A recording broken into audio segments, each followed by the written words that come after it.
Pan. This is Seaway Pioneer.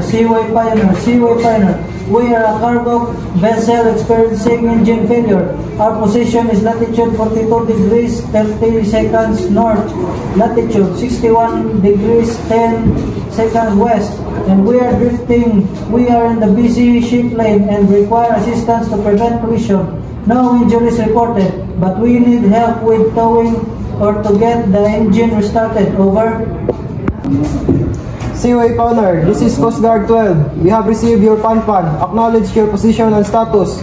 We are coordinating with nearby vessels to providing assistance. Stand by for further instruction. Over. Coast Guard 12, this is Seaway Pioneer. The engine failure occurred approximately 20 minutes ago. The vessel is drifting towards the southern edge of the lane.